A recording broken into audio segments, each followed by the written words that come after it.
All right, go ahead.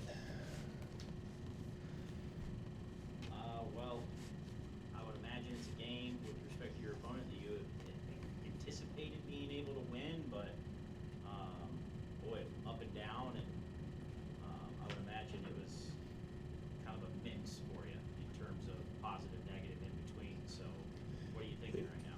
Yeah, I guess what I would start with, Cole, is um, they've got a good basketball team, right? As you when they get here and the game starts and you see 13, and you see 10 and the way he plays. You see 12. You see some guys getting to the basket. Uh, Really well coached, right? Really organized defensively with their press and getting back. Offensively, run really good stuff. Good things to get 13 the ball in the block. Um, I think it's one of those things that I think we all understand because we see more of it. But from a fan standpoint, maybe when they see Prairie View A&M, when they see Alcorn State, that doesn't hit the same obviously as North Carolina or Stanford or a Texas Tech or the league games that'll be coming up. Northern Illinois coming up in that one. But both these teams have been really good. That's where I would start. Is if you don't play good basketball against Elkhorn State or Prairie View A&M, it's going to be a really really hard game, and you're going to get beat. Because, like I said, well coached, good players, and the last piece I would throw in there is these are the games they play. Right? These guys, this is 10 road games already. Right? So they've already been to Arkansas, they've already been to Clemson, they've already been to Maryland, they've already seen teams that are bigger than we are, or faster than we are, or strong. Like they've already seen everything. Right? So there's a lot in the equation when you're playing a team like Elkhorn State today. Then I felt offensively, the guys are playing with great confidence, right? Very unselfish. They're moving the ball, they're taking the right shots. Guys feel good about how they're playing at that end of the floor. And then defensively, it just felt like when you're going that way on offense, man, if you could guard the dribble, and rebound the ball, like you got a chance to really get away. Like we were away by 20 at halftime, but we had 62 points. I mean, if you guard the dribble and you rebound the ball and you take care of it, maybe they have 30 instead of 40. It's 62 to 30. Like that's not all that much fun. Uh, when it's 62 to 41, I'm certain they felt like we can score 40 again against these guys. So if they miss a few shots and we score 40, maybe it'll get close. If it's 62 to 30, I don't feel like you're talking about that. And so defensively, guys, we're all watching it. We're not even close to where we need to be defensively. When we asked Bowen about defensive struggles, he said you guys are fouling too much, you need to rebound the ball better. What's your takeaway on where you guys can improve the most on defense? Yeah, those two things, and then you said fouling too much and get the defensive rebounds, guarding the basketball, right, is where a lot of that starts, right? Those two things are tied directly to keeping the ball in front of you, right? As soon as you get beat off the dribble, you're into rotations, right? And that opens the door to fouling somebody, and it opens the door to defensive rebounds, right? If you've got to come over and help, or you've got to come over, if your rotations are, if they're on time and they're good enough, and you meet them at 15 feet, you've kept it away from the basket so they don't shoot it. You stay out of a foul, you stay out of the defensive rebound scramble, but that wasn't happening today. They were driving it right past us, and now you got guys helping, 8 feet, 6 feet, 4 feet. Well, if they miss, the player that just left the guy is going to get the offensive rebound, right? Or you're going to foul somebody. So it really starts with guarding the basketball, and guarding the basketball starts with having that mentality that you're going to guard the basketball. I mean, a lot of it is physical and your ability to move your feet and your ability to take guys in the chest, but the bigger component is what you think about and how you think about it and the importance of it. Right? And that's we've got work to do there. I thought it was interesting too. Bowen had mentioned that in practice you guys go after each other, and that at times that gets physical, and that maybe that's part of why you guys are fouling too much in games, is because you get after it in practice, going whatever it's 4-on-4, 5-on-5. There's not referees. He mentioned in practice. But what's your thoughts on that? Yeah, we've had about a 12 to 14 day stretch here, about 2 weeks, right, where we have really gone at it at practice.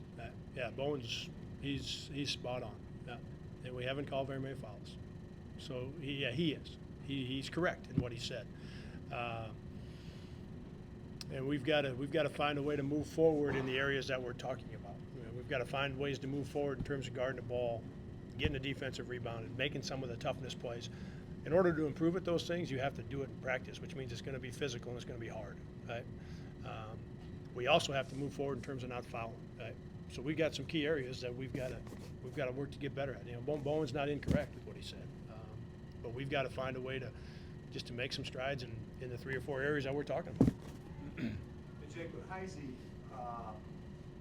he's taking his game to a new level. How would you explain that? I mean, let's take it from here to now he's there. Yeah, his the injury he's really benefited from sitting out last year, and you see that in our program. We saw it with Kajo when he hurt both his shoulders, and he came back a totally different guy.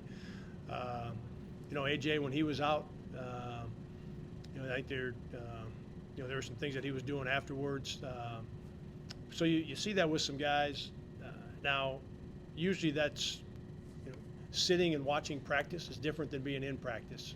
Sitting and watching games when you know you're not going in, when you know you're out for an extended period of time, it feels totally different, a completely different perspective. And it did a couple of things to Nate. It's really motivated him. He's come out of the injury with the mindset that he wants to get as good as he can possibly get.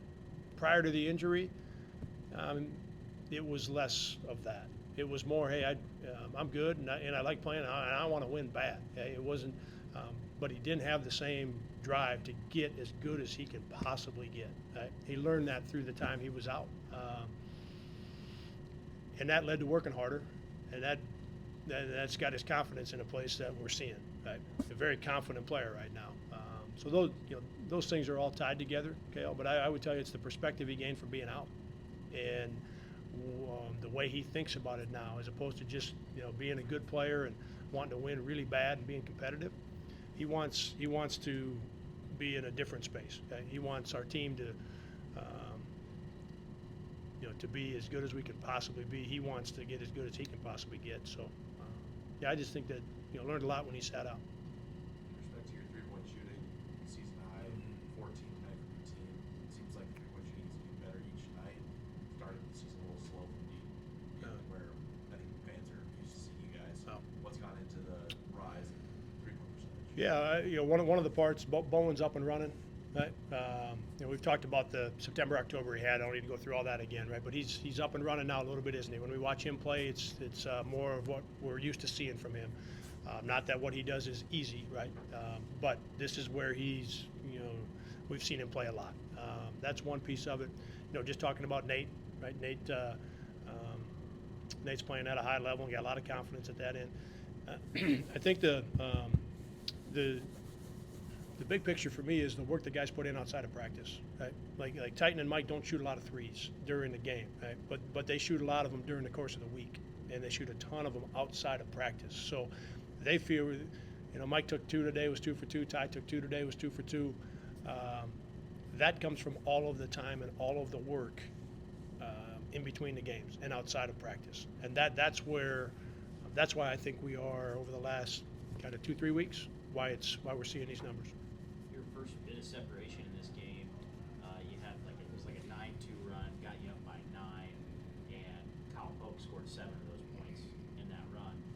One of them on a baseline cut where he drops it in for a layup. It just seems like, as simple as it sounds, the more he plays, the better he's getting. Yeah, he's doing some of those same things at practice. He just got a really good feel for playing. And I talk about guys who put in a lot of time. Kyle's one of those guys. He's got a ton of confidence in his ability to catch and shoot the ball. We see that, right? No matter the point in the game or the time of the game, doesn't matter who we're playing, right? If he feels like he's going to have any space when he catches it, he's shooting it because he believes it's going in, and that's a real weapon to have, both from a mentality standpoint and the basketball ability or physical ability to put it in the hoop. But the other things, the way he's moving defensively has improved a lot over the last month, and his cutting and his passing. Those are the things that will start to show up, more and more as he gets minutes. Hey, Jake, how does a game like this? How do you help Hudson grow with this? Because that was a tough matchup. You're playing a team with a lot of speed. I mean, that's gotta be a great experience for him. Yeah, 13, he was getting it from all sides, wasn't he? 13 was really good, and able to spin off him and get around him a little bit.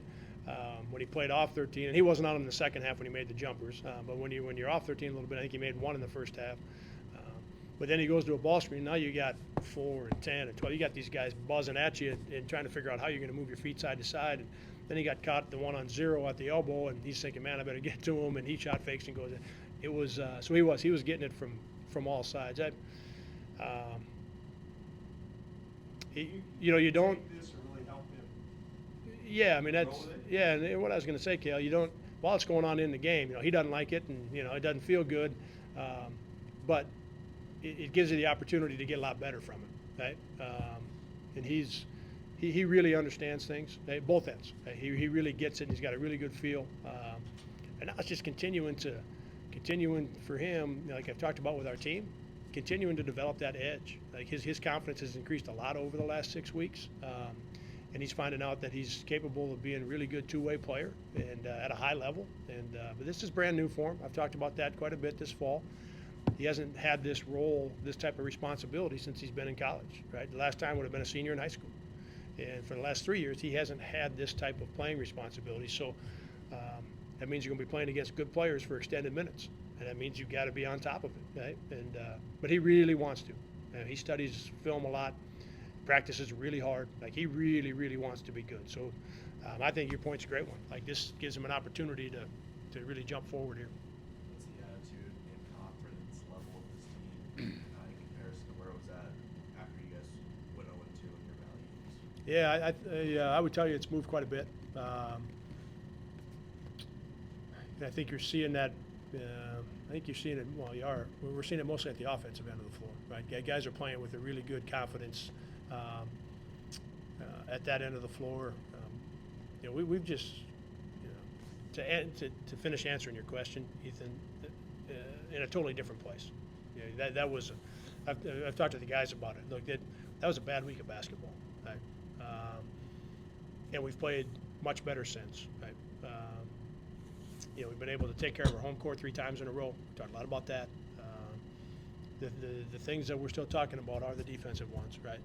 But in terms of the confidence to your question, guys are they've earned it through our practices, right? We've talked about it with Cole's question. Like we've had hard practices, so they've earned the right to have a little more of that swagger offensively and a little more confidence because they're busting it at practice, and so we'll continue doing that.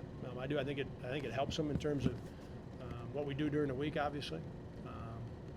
Then we just got to get a lot better defensively. Coach, how important is this stretched out? Finals are over, it's just basketball, you got them. Yeah. You sit home after going to Illinois, but you got Yeah. them like 4 or 5 days versus basketball. Yeah, How and much it's- growth can you do in that time? Do you have to watch, be careful? No, right now they're just going to lift tomorrow, KL, and we aren't going to practice. We aren't going to go to the court tomorrow. We had 3 practices in a row. I don't know if I said it already in here, but we had 3 practices in a row and we played today. So we had 4 days in a row on the court. So we won't go to the court tomorrow. But they'll come in and lift in the morning, and then we'll see them on Tuesday and Wednesday. And those are all the practices are important, but these are 2 big ones for us because we know we've got to do some things defensively. The things we've already talked about, we've got to do those things better. So we'll work hard at those, and then we're going to play another good team on the road. We've played quite a few road games already. We've played good teams on the road, and we haven't been able to get across the finish line. Like this is a really for me a really fun, a really exciting 4-day stretch coming up. Can we get the right stuff done at practice and go over and beat a good team on the road? And and then we'll get to that Christmas break, and after we got an extended time, from the 26th to January 3rd. That's a long time, so we'll have to figure out how to manage that part, right, in terms of what we're doing. But right now, it's about these next 4 days, right, getting 2 great practices and playing, see if we can play our best road game. Good. All right, thanks a lot.